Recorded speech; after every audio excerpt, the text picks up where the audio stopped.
Everyone, welcome back. Today we'll be having a look at Cosmos versus Avalanche. These are two different cryptocurrencies, two different blockchains. However, they are competitors and they do things in a similar way.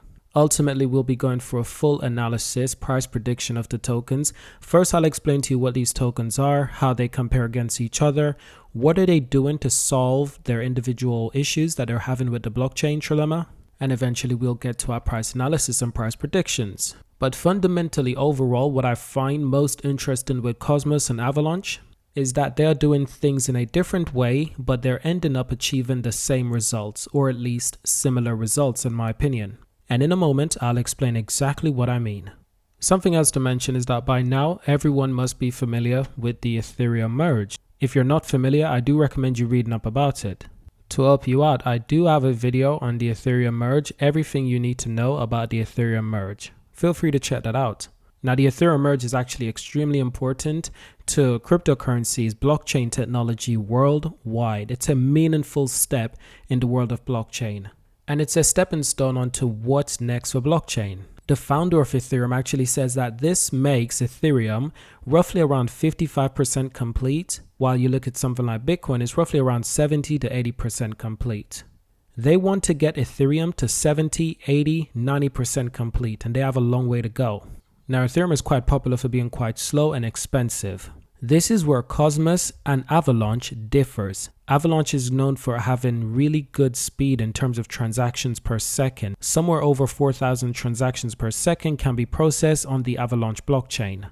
While on Ethereum, I'm afraid that's roughly around 12 to 14 transactions per second that can be processed at a time. And inherently, that's extremely slow. And of course, that leaves us vulnerable. That is extremely slow. So let's try to understand Cosmos. What are the benefits with Cosmos? Well, for one, Cosmos is a project that emerged with the intention to solve some of the hardest problems with the crypto industry that has faced. Ultimately, Cosmos sees itself as the solution and antidote to slow, unscalable, expensive, and environmental harmful proof-of-work protocols. That includes cryptocurrencies like Bitcoin and recently Ethereum. But since the Ethereum merge, it changes Ethereum from proof of work to proof of stake. Ethereum is now using 99.9% less energy. So Cosmos was already adopted into the system long before Ethereum. Now, what does this mean? Well, to understand this, the Cosmos token, the Atom token, was launched in 2017. Now, Cosmos actually originated way back to 2014 when the network core contributor Tendermint was originally founded. As for the token itself, it earned through a hybrid proof-of-stake algorithm. Now, Cosmos' most valuable feature is the inter-blockchain communication protocol, and it aims to establish communication between different chains, interoperability, which is the capability of sending money and information from one chain to the next. One of the biggest goals of the blockchain industry is Web3. Web3 will finally be able to establish within itself blockchains would simply continue their isolated existence with hundreds of ecosystems, but each locked in its own little bubble. Cosmos aims to join these chains together instead of everyone being so separated. Now, I know what you're thinking. What about Avalanche? One of my favorite cryptocurrency, which sees itself as the fastest smart contract platform in the blockchain world as measured by time to finality. This is another problem, a major problem in the crypto industry that the project intends to solve by offering blazing fast, low cost and eco-friendly services. Now, Avalanche definitely has an advantage against numerous competitors. Other than that, the project was launched in 2020 specifically to host dApps, and since then its ecosystem has grown quite a lot, offering a great Ethereum alternative. And it is true, Avalanche is a great Ethereum competitor, and some would say an alternative. Now, the project also has a burn-in mechanism that reduces its circulating supply, which ensures that the AVAX token price will continue to grow over time. Because the tokens are being burnt, which means that there will be a shortage in supply, that inherently raises the price of the token. If there's less supply, it's simply more valuable. If there's more supply, it's simply less valuable. And this is very important to the wider crypto community. Now, like I said previously, Avalanche can actually process around 4,500 transactions per second. That's compared with Ethereum's 12 to 15 transactions per second. And the project has actually burned 1.2 million tokens so far, which is worth approximately $112 million at time. Now, Avalanche is a young blockchain, keep that in mind, and it still has a lot of growth and development ahead of it. However, the success that it's seen in the last 2-3 years and the amount of attention that it's attracted is extremely encouraging for the project's future. Now, how about both tokens together, Avalanche and Cosmos? Cosmos actually has a vast ecosystem with over 262 apps and services. And it's quite similar with Avalanche as well. Avalanche has a vast ecosystem that they're also building out. Avalanche has a vast number of projects, over 264. They're quite similar in the number of projects. This makes it absolutely acceptable to compare both cryptos in many ways. And like I said, they are going about the blockchain development quite differently. However, they're both developing dApp applications, which means that the outcome is essentially quite similar, almost the same. Now let's compare both of them, shall we? Now, Cosmos and Avalanche have seen rather high rates of adoption, which is good. Now, Cosmos is very easy to use and Avalanche has an excellent technology behind it. Furthermore, both are well-developed decentralized finance with TVL that outperforms others like Ethereum, such as Solana and Cardano. And these are all competitors. Cardano, Solana, Ethereum, they're all competitors for Cosmos and for Avalanche, which is why I found it so incredible to compare both cryptos. Now, Avalanche is focusing on smart contracts, we know that, while Cosmos is focusing on adoption and achieving interoperability.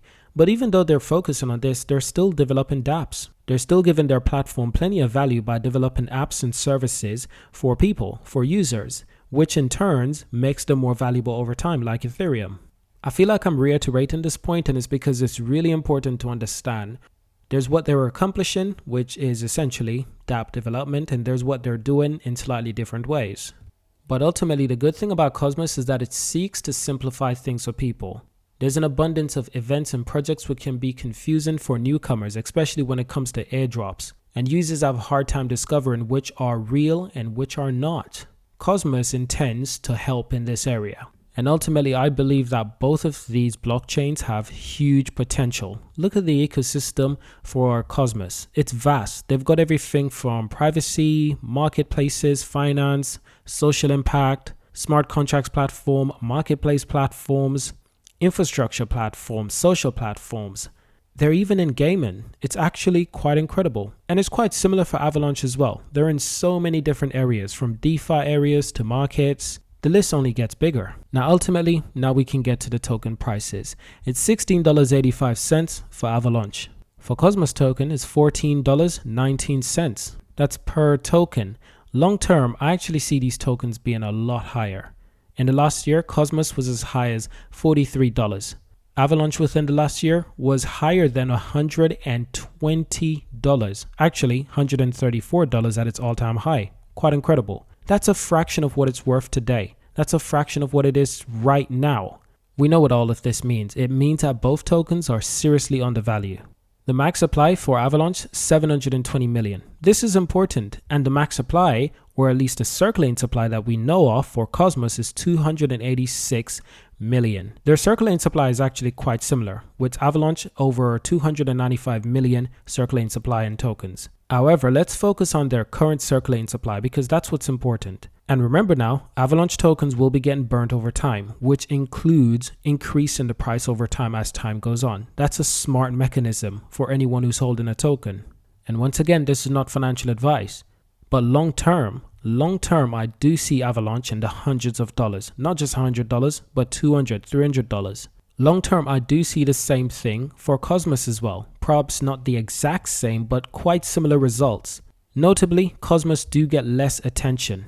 For now, Avalanche is clearly bigger than Cosmos. And that's not a bad thing. One has to be bigger than the other at the current time. They can't all be the same, the exact same. That's just ridiculous.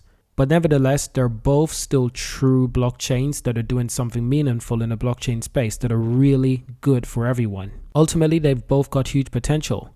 Looking at Cosmos long term, in the next couple of years, in the next year or 2-3 years, you're looking at Cosmos being at least over $100. 3 years from now, Cosmos being over $100, that's more than possible.